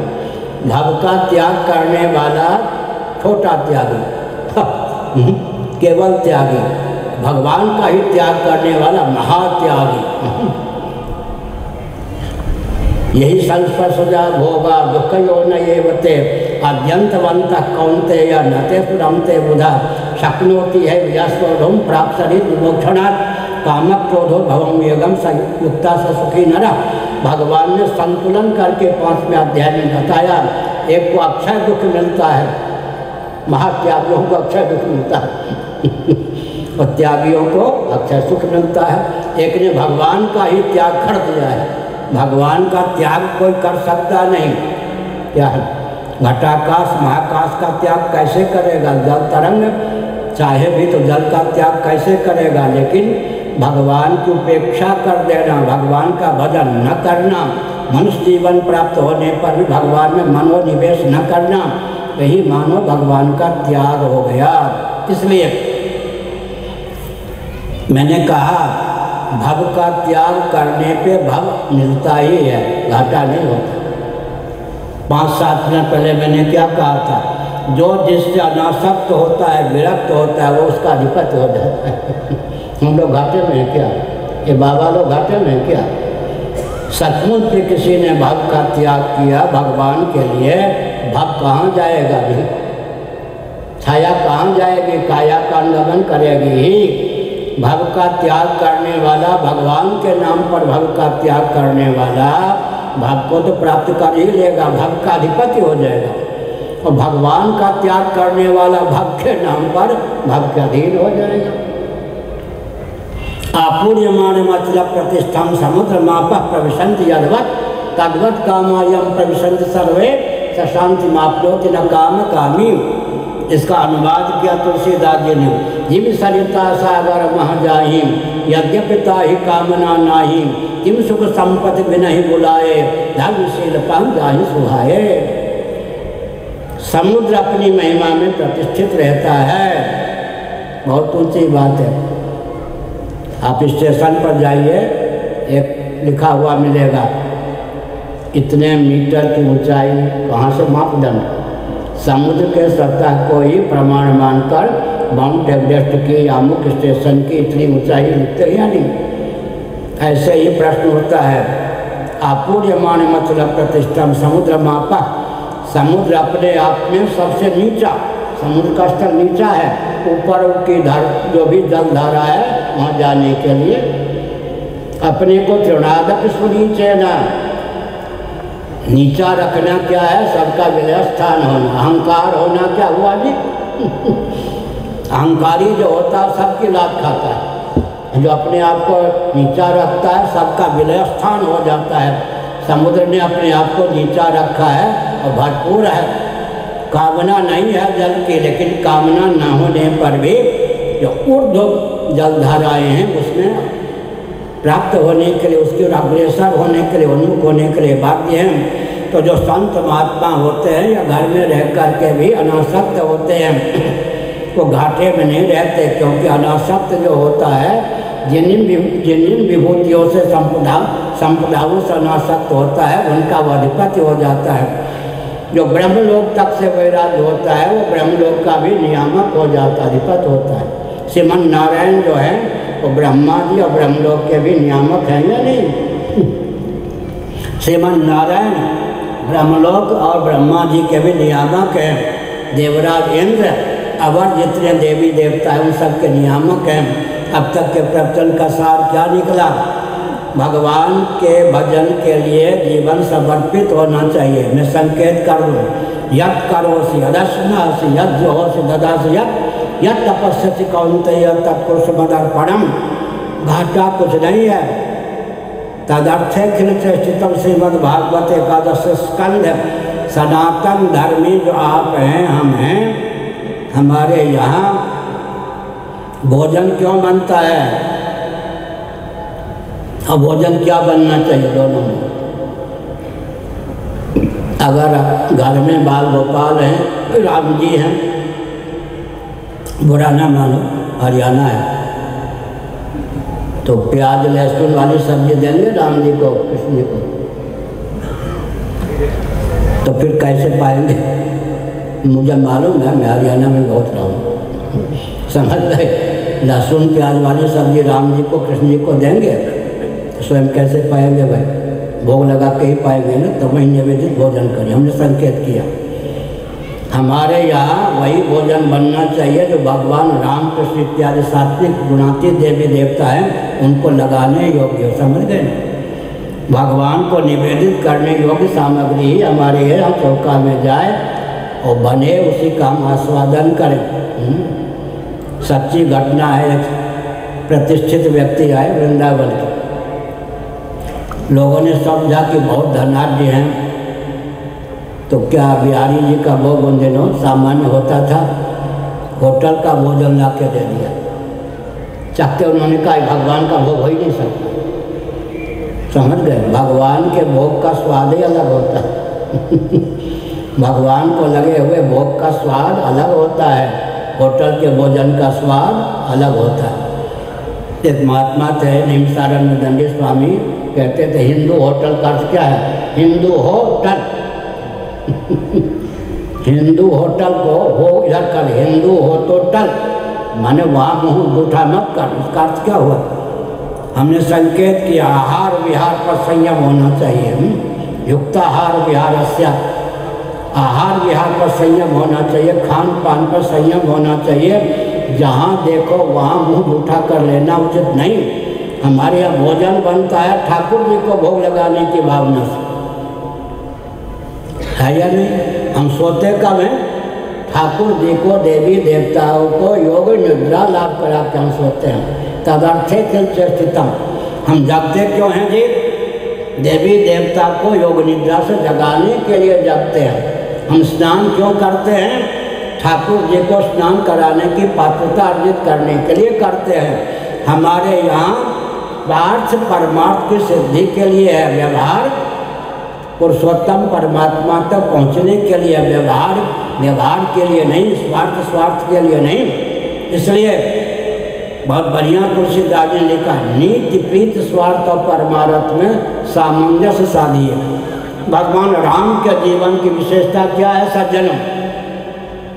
नीति प्रीत स्वार्थ और परमार्थ में सामंजस्य।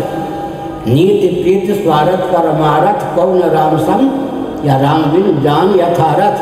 अगर व्यवहार को उज्ज्वल करना है, बहुत कठिन घाटी है। प्रेम के जो दीवाने होते हैं वो नीति का ध्यान नहीं रखते, मर्यादा का ध्यान नहीं रखते। और नीति के जो दीवाने होते हैं प्रेम का ध्यान नहीं रखते।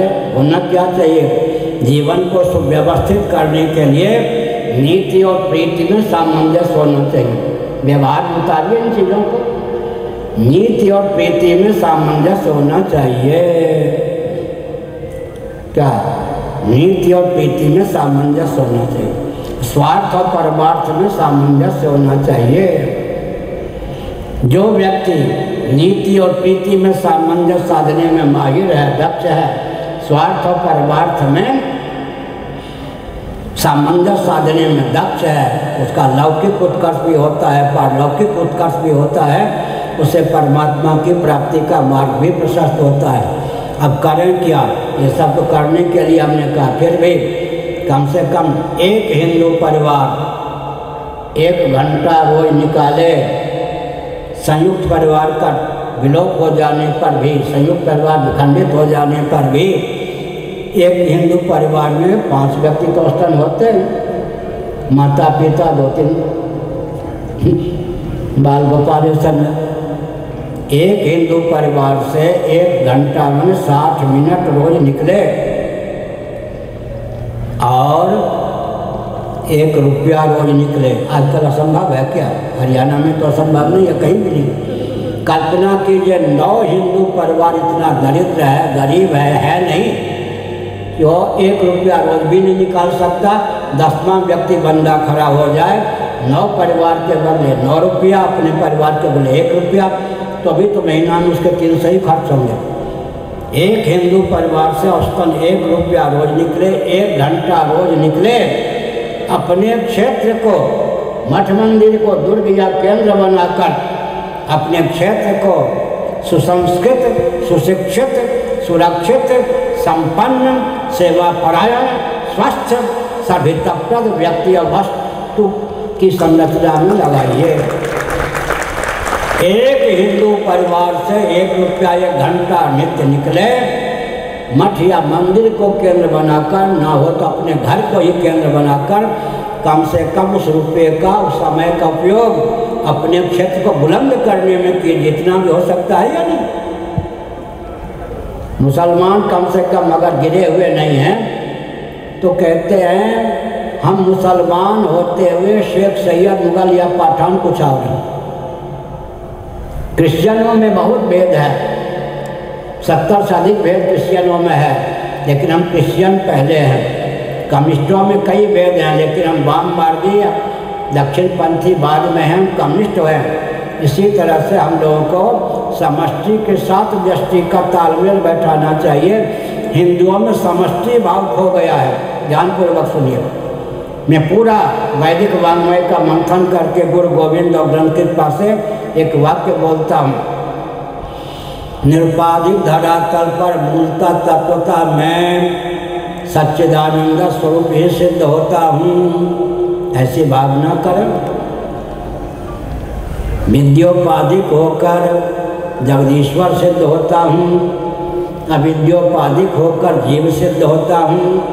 मैं जीव होता हुआ प्राणी हूँ, मैं प्राणी होता हुआ जंगम हूँ, मैं जंगम होता हुआ मनुष्य हूँ, मैं मनुष्य होता हुआ फिर स्त्री, पुरुष, ब्राह्मण, क्षत्रिय, वैश्य कुछ और हूँ। समष्टि के साथ व्यष्टि को जोड़िए, एक एक व्यक्ति में करोड़ों एटम बम को मात करने की क्षमता का संचार होगा।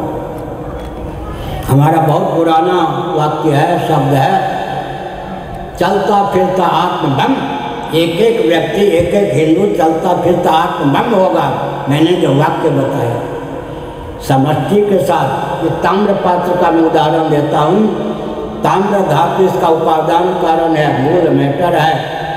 अगर तामा तामा के रूप में ही बना रहे, पात्र का रूप उसे न दिया जाए तो तांबे की उपयोगिता विशेष सिद्ध नहीं होगी।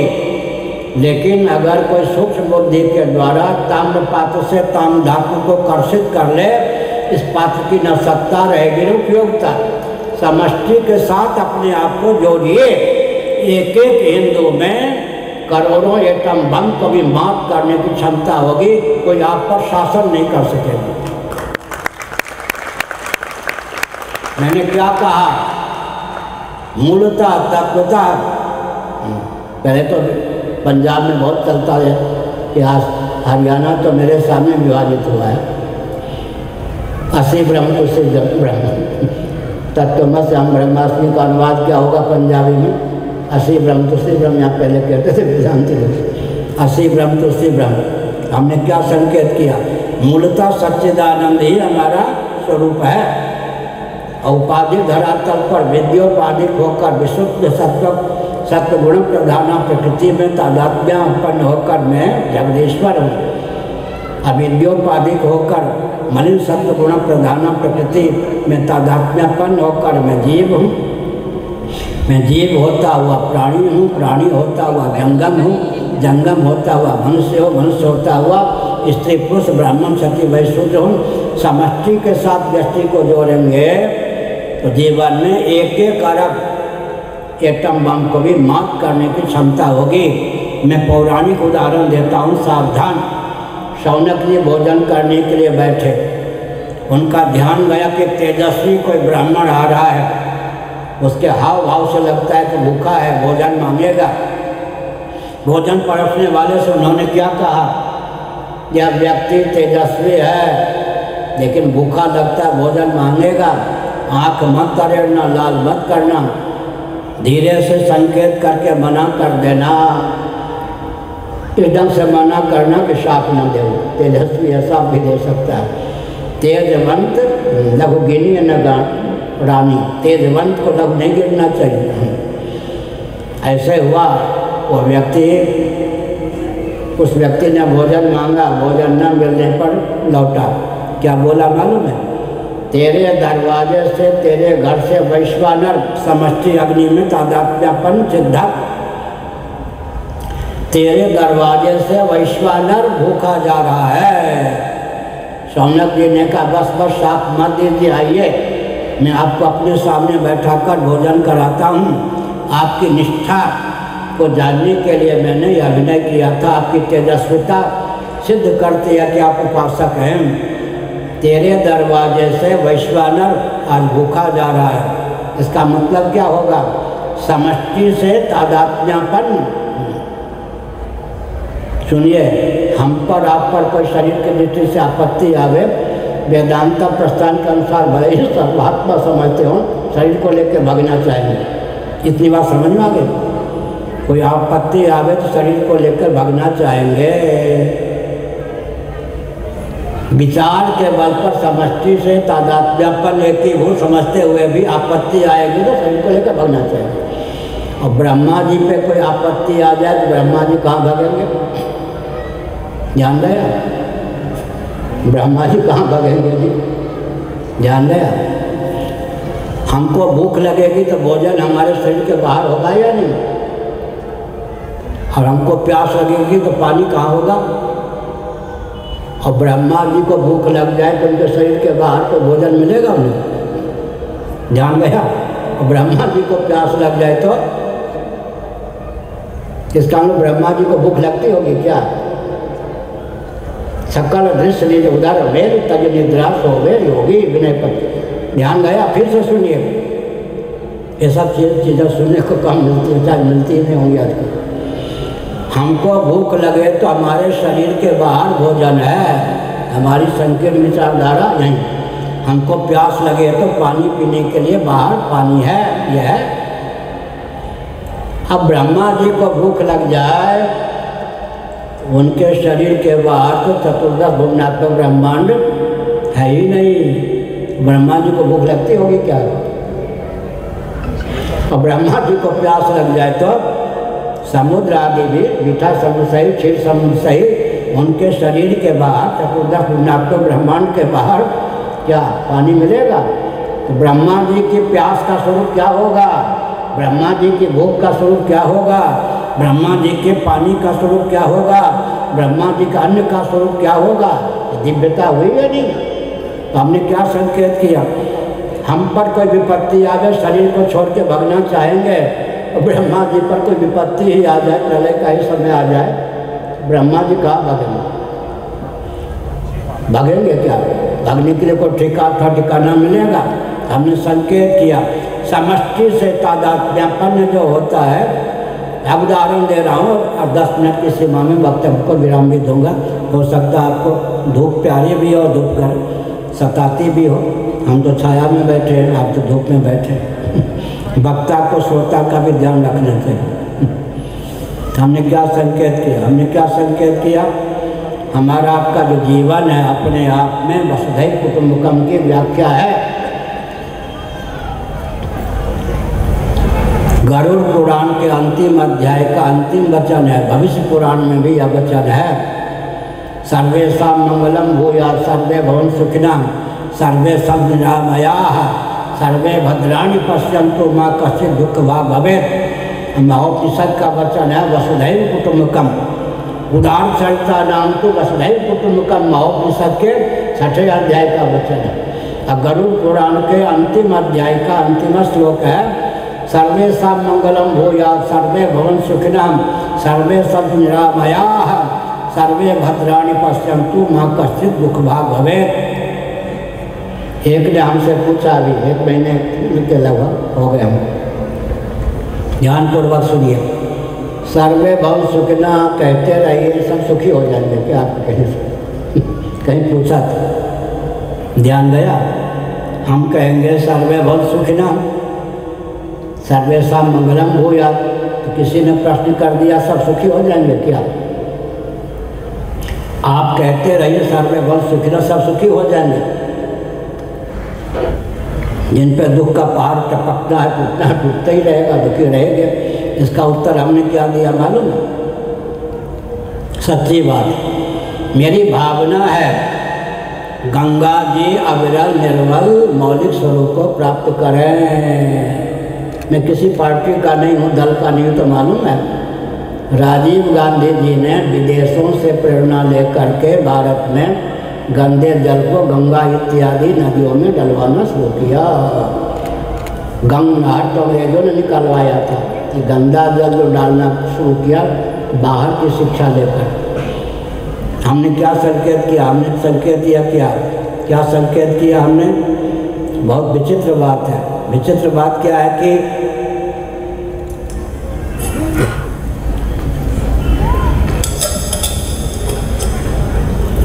गंगा जी अविरल निर्मल हो, ये मेरी भावना है। अब जब भौतिक धरातल पर, भौगोलिक धरातल पर गंगा जी अविरल निर्मल होंगी तब होंगे। हमने हेलीकॉप्टर से उड़ान भर के कहाँ गंगा जी, उत्तराखंड में ही मौलिक स्वरूप गंगा जी का विलुप्त कर दिया गया विकास के नाम। ये विकास के गर्भ से हमारा जलाशय शुद्ध रह गया क्या? कुएं का लोप, सरोवर का लोप, गंगा का लोप, यमुना का लोप, क्षिप्रा का लोप, महानदी का लोप, सतजल इत्यादि का लोप, पंच नद यानी 5 नदों को विकृत कर दिया गया। पंच नद से तो पंजाब बना है ना, रावी ये सब, चुनाव ये सब, ये यही विकास है जी। ये विकास के नाम पर क्या बवाल है जी? ऊर्जा के स्रोत पृथ्वी को विकृत कर दिया गया, ऊर्जा के स्रोत जल को विकृत कर दिया गया, ऊर्जा के स्रोत अग्नि को विकृत कर दिया गया। सूर्य और चंद्रमा की रश्मियाँ भी विषाक्त होकर हम तक आप तक पहुँचती हैं। ऊर्जा के स्रोत पवन को विकृत कर दिया गया और आकाश को भी इतना कर दिया गया है कि दिव्यता का संचार आकाश के द्वारा हो ही नहीं, शुद्ध शब्द इत्यादि की अभिव्यक्ति आकाश के द्वारा हो ही नहीं। यही विकास है क्या? लेकिन हमने संकेत किया, मेरी भावना है गंगा अविरल और निर्मल हों। उस व्यक्ति ने कहा, आप कहते हैं सर्वे भव सुखिना, आपके कहने से सुखी हो जाएंगे। हमने कहा हम तो सुखी रहेंगे। हम चाहते हैं गंगा अविरल और निर्मल हो। उसका लाभ हमको क्या मिलता मालूम है? प्रायः 1 महीने में 1-2 बार गंगा जी की अविरल निर्मल धारा का मुझे दर्शन होता है स्वप्न में। सिद्धों के साथ में गंगा के तट पर विचरण करता हूँ और कभी कभी गंगा में स्नान करता हुआ भी अपने को पाता। मुझे लाभ हुआ या नहीं? फिर से सुनिए, सच्ची बात, मेरी भावना है गंगा अविरल निर्मल हो, मौलिक स्वरूप को प्राप्त हो। भौगोलिक धरातल पर प्रयास है, जब होंगी तब होंगी। वहाँ से जो आती है ना, वहाँ भी कुछ झगड़ा हो गया, साफ आप मिल गया तो यहाँ आ जाती है। वहाँ प्रतीक्षा रहती है, यहाँ से कब वहाँ आएंगी। हम मातम बनाते, वहाँ प्रसन्नता हो जाती है। ध्यान नहीं गया? वहाँ झगड़ा हुआ आपस में, प्रेम पूर्वक विवाद हुआ, सापित होकर यहाँ आ गई कोई जलधारा, हमारे यहाँ से लुप्त हो गई, यहाँ आ गई तो हम मग्न हो जाते हैं। यहाँ से लुप्त हो गई तो वहाँ मौलिक स्वरूप में चली गई, वहाँ प्रसन्नता होती है। हमने क्या संकेत किया? हमारी भावना है गंगा अविरल निर्मल हो। भौगोलिक धरातल पर जब होंगी तब होंगी, लेकिन स्वप्न में हमको महीने में 1-2 बार अविरल निर्मल गंगा जी का दर्शन होता है। सिद्ध, जिन सिद्धों को हम अभी देख भी नहीं सकते, उन सिद्धों के साथ गंगा के तट पर हम विचरण करते हैं और गंगा जी में स्नान करते हुए भी स्वयं को पाते हैं। हमको लाभ हुआ या नहीं? अगर हम कहते वसुधैव कुटुम्बकम, मैंने संकेत कि हमारा शरीर वसुधैव कुटुम्बकम की व्याख्या है। महोपनिषद के 6ठे अध्याय का वचन है वसुधैव कुटुम्बकम। अब सुन लीजिए, माँ के पेट से जेर सहित हम प्रकट होते हैं, जन्म लेते हैं और जन्म लिए हैं। तीसरा अध्याय गीता, जरायुज हो गए ना। माँ के पेट में कुछ समय अंडा होकर रहते हैं तो अंडज भी हो गए। जेर का मौलिक स्वरूप आधुनिक विज्ञान के अनुसार अंडा है। अंडा का मौलिक स्वरूप माता पिता के रजवीरिका, माता के शरीर में विद्यमान संघात है। स्वेदज भी हो गए हम, और स्वेद का मूल है अन्न। हम उद्भिज्ज होते हुए स्वेदज हैं, स्वेदज होते हुए अंडज हैं, अंडज होते हुए जरायुज हैं, और स्वप्नावस्था मनोराज्य में मनसिज हो जाते हैं। और आत्म चैतन्य से अधिष्ठित बुद्धि अवच्छिन्न बुद्धि है, उस बुद्धि से अवच्छिन्न चैतन्य होकर हम स्वयंभू हो जाते हैं। हम स्वयंभू ब्रह्मा होते हुए मनसिज सनकादि हैं। मनसिज होते हुए फिर क्या हैं? जरायुज हैं। जरायुज होते हुए हम क्या हैं? अंडज हैं। अंडज होते हुए हम क्या हैं? स्वेदज हैं। स्वेदज होते हुए हम क्या हैं? उद्भिज्ज हैं। और स्वयंभू का मूल है स्वयं, पंचदशी स्वयं। स्वयं शब्द अहम से भी अतिक्रांत है। स्वयं, मैं स्वयं कर लूँगा, वह स्वयं कर लेगा। स्वयं की अनुगति अहम में भी है। अहम से अतिक्रांत का नाम स्वयं है। कालिका पंचदशी में तुम स्वयं नहीं कर पाओगे, मैं स्वयं कर लूँगा। हमने क्या संकेत किया? हम स्वयं होते हुए स्वयंभू हैं, स्वयंभू होते हुए मनसिज हैं, मनसिज होते हुए जरायुज हैं, जरायुज होते हुए अंडज हैं, अंडज होते हुए स्वेदज हैं, स्वेदज होते हुए उद्भिज्ज हैं। सार्वभौम हमारा स्वरूप हो गया या नहीं? इसलिए वसुधैव कुटुम्बकम की व्याख्या हमारा जीवन। अंत हमने क्या संकेत किया? हम इस प्रकार से स्वाभिमान को अर्जित करें, कोई बाल बाका नहीं कर सकता। एक एक व्यक्ति 1-1 करोड़ एटम बम। क्या कहा हमारे गुरु गोविंद सिंह जी ने? एक बंदा हमारा 1.25 लाख से गिर जाएगा। एक अपने बंदे को 1.25 लाख से गिरा दो, बल कहाँ से आएगा? अगर इस प्रकार की धारणा होगी, एक एक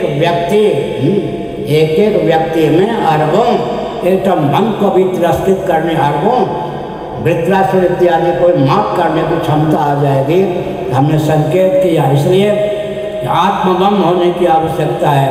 आत्मबम कौन होता है? जो आत्मा को आत्मा के अनुरूप समझता है।